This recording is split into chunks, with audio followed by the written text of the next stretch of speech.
It started with a soft, irregular tapping. At first, Lacey Vaughn blamed the old plumbing. The 1940s craftsman bungalow she'd bought 6 months ago in sleepy Maple Hollow, North Carolina, had its quirks: creaky floorboards, a stubborn front door, pipes that moaned and clanked when the weather changed. She loved it anyway.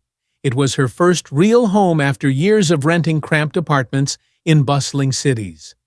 A quiet life was exactly what she needed after the divorce. Just her golden retriever Max, and endless weekends of small-town peace. But the tapping under the bathtub wasn't like the usual plumbing groans. It was rhythmic, persistent, almost intentional. Lacey first noticed it late one night while brushing her teeth. The bathroom was small but cozy, with a clawfoot tub that charmed her into buying the house in the first place. She leaned down to spit toothpaste into the sink and froze. Tap, tap, tap. It was coming from beneath the tub, not the pipes inside the wall, directly beneath the porcelain basin. She straightened, toothbrush forgotten in her hand. Max, lying just outside the bathroom door, lifted his head and gave a low, uneasy whine. "Probably just the pipes expanding," Lacey whispered to herself. She flipped off the bathroom light and hurried to bed, pulling the covers tight around her body like armor. But the next night, the tapping returned. Louder, more desperate. Max refused to even come into the bathroom anymore. He would plant himself outside the door, ears pinned back, growling low in his throat. By the end of the week, Lacey could barely sleep. She tried rationalizing it. Rodents, maybe. Some old house mystery she just hadn't learned yet. But in the back of her mind, in the deepest, coldest part, she felt something she hadn't felt since she was a child. Raw fear. Finally, on a rain-smeared Saturday morning, after another night spent staring at the bathroom door from her bed, Lacey made the call. A plumber was scheduled to arrive within the hour. She just prayed it was a busted pipe or a squirrel trapped somewhere. Anything but what her gut whispered. Something alive. Something waiting. The plumber arrived just before noon. His name was Rick Dawson, a local contractor with a thick North Carolina drawl and a battered toolbox that looked older than Lacey's entire house. His easy grin calmed her nerves slightly until she led him to the bathroom and he crouched beside the tub, tapping his knuckles thoughtfully against the side. "You said you're hearing it underneath?" Rick asked, peering at her with raised eyebrows. Lacey nodded, wringing her hands. Max stood at her side, body tense, ears flat against his skull. Rick knelt on the tile and pressed his ear against the tub's curved underside. For a moment, there was only silence. Then, tap, tap, tap. Rick jolted back, landing on his heels. "Well, that ain't no busted pipe," he muttered. His eyes had lost their easy humor. What do you think it is?" Lacey asked, voice trembling. Rick stood, wiping his hands on his jeans. "I'm gonna have to get under the house, ma'am. Crawl space access outside, right?" Lacey nodded numbly. She watched from the front porch as Rick disappeared around the side of the house, the overgrown grass swallowing his boots. The rain had left the ground slick, and it took him a few minutes to wrench open the rusted crawl-space hatch near the back steps. He turned on a heavy-duty flashlight, ducked inside, and was gone from view. Minutes passed. Max paced the porch, whimpering. Lacey knelt, hugging him close. She tried to listen for Rick's movements under the floorboards, but heard nothing but the ticking of her own pulse. Then suddenly, Rick's voice crackled from beneath the house. Ma'am? Could you come here for a sec?" Lacey's heart leapt into her throat. She hurried around back, crouching near the crawlspace entrance. Rick's face appeared, pale and grimy. His flashlight beam shook slightly in his hand. "There's, something weird down here," he said. "I think you're going to want to call the police." "The police?" Lacey's stomach dropped. "Why? What did you find?" Rick hesitated, then shifted aside so his flashlight illuminated something just behind him. an opening, a narrow hole dug into the packed earth beneath the bathroom. And just visible inside, clawed deep into the dirt walls, were long scratch marks, tiny, frantic handprints. Lacey staggered back a step, the breath knocked from her lungs. Rick crawled out quickly, wiping mud from his sleeves, his expression grim. "Somebody made a space down there," he said. "Not just critters, a person, maybe even a kid." Lacey clapped a hand over her mouth as bile rose in her throat. Tap, tap, tap. It came again, louder this time, from beneath their feet. Rick's head snapped toward the noise, his face paling. There's something, or someone, still down there. Rick wasted no time. He yanked his phone from his belt and called the local sheriff's department. His voice, usually slow and easy, was tight and fast now. "This is Rick Dawson, over at 1126 Hollow Creek Road. We need a unit out here immediately. Possible unlawful confinement." Lacey barely registered the words. She stood frozen beside the crawlspace hatch, staring at the dark hole Rick had illuminated. Those handprints, the tiny scratches, it was as if they were trying to climb out. The taps had stopped, but somehow that was even worse. What if whoever, or whatever, had been down there had given up? "Sheriff's sending a team," Rick said, snapping his phone shut.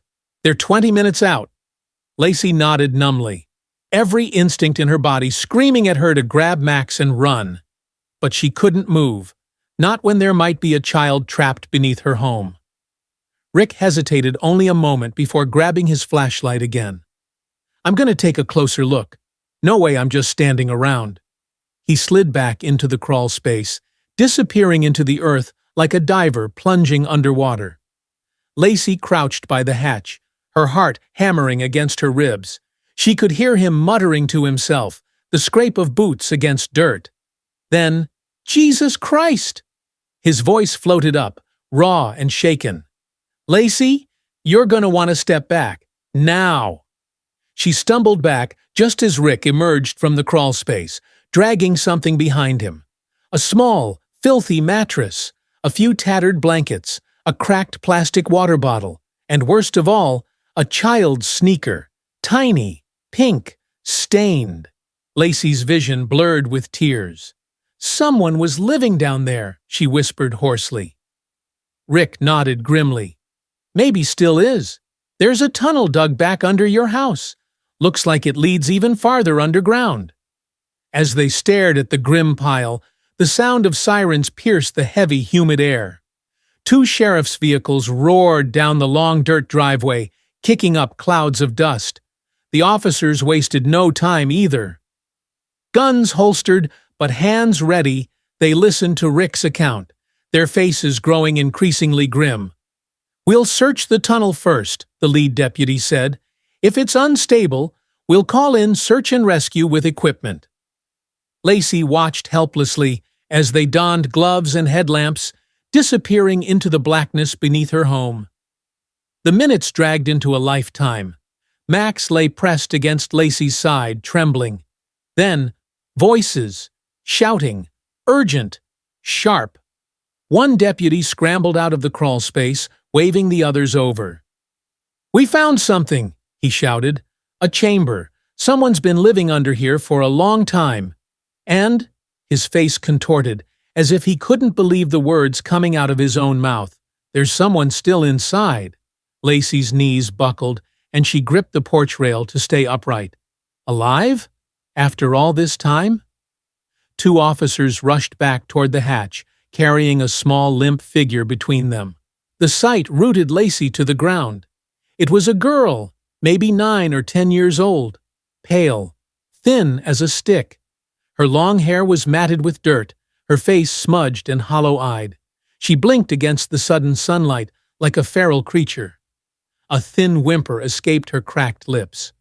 One of the deputies wrapped her in a blanket, speaking gently, carefully, but the girl only stared at them with wide, terrified eyes. "She's alive," one deputy confirmed, voice thick with disbelief. "Barely." Paramedics arrived moments later, whisking the girl away toward the waiting ambulance. Lacey could only watch, her heart breaking at the sight. "Who would do something like this?" she whispered to Rick, who stood grim-faced beside her. Rick shook his head. "I don't know, but whoever it was—" He tipped his hat back, revealing haunted eyes. They might still be close, because someone had kept her alive. Someone had been visiting that tiny, filthy chamber. Someone who might be planning to come back. And that someone might still be watching them. By the time dusk fell, the once quiet farm was a circus of flashing lights, officers, search dogs, and local reporters desperate for any scrap of information. But despite hours of searching, the mysterious tunnel led nowhere. It ended in a dead end beneath an old oak tree. Whoever had built it knew exactly what they were doing. Lacey couldn't sleep that night. She lay awake on the living room couch, Max snoring softly at her feet, while Rick sat across from her, sipping coffee that had long gone cold. The girl, unidentified, still too traumatized to speak, was safe at the hospital, physically alive, but emotionally shattered. Lacey kept replaying it in her head. The tapping, the little handprints, the tiny pink sneaker. At around 3 a.m., Rick stirred. "You know," he said slowly, "I've been thinking about that picture Max drew. The monster in the ground." Lacey sat up. "What about it?" Rick leaned forward, elbows on his knees. What if it wasn't a monster he saw, but a monster he knew? A chill swept over her. "What are you saying?" Rick's voice was low and grim. "I think whoever kept that girl trapped down there might have been someone Max has seen around before. Maybe even someone he knew enough to draw." Lacey felt the blood drain from her face. They sat in silence for a long moment. Then Max stirred, mumbling in his sleep. "Bad man. Stay away from the bad man." Lacey's heart clenched. She leaned down, gently shaking him awake.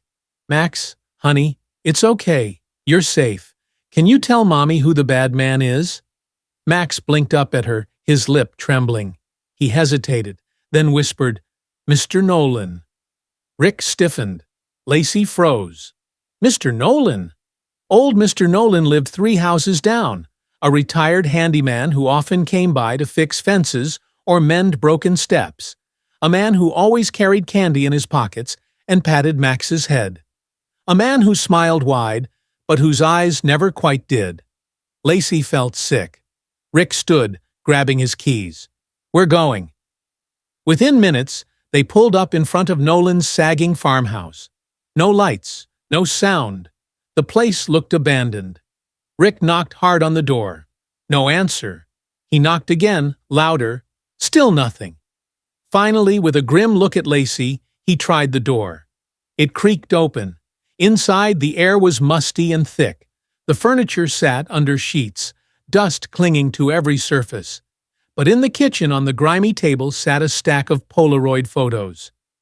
Rick picked them up with a gloved hand. One by one, he flipped through them. Each photo showed a child. Different ones, some older, some younger. And in every photo, the background was the same. The crawl space. The air left Lacey's lungs. Mr. Nolan hadn't just trapped one child. He'd been doing it for years. The sirens tore through the night again as Rick called it in. Deputies swarmed the property, uncovering hidden rooms beneath Nolan's house, small and filthy. But Mr. Nolan himself was nowhere to be found. He had vanished, slipped away like a shadow. Days later, the sheriff confirmed it. Mr. Nolan had been running an underground network, snatching vulnerable children, keeping them hidden beneath homes, including Lacey's. The little girl Max had heard was the latest victim, but maybe not the last. And somewhere out there, Nolan was still free, still watching, still waiting. 6 months later, Max still slept with a nightlight. The nightmares came less often now, but Lacey knew the scars would never fully heal.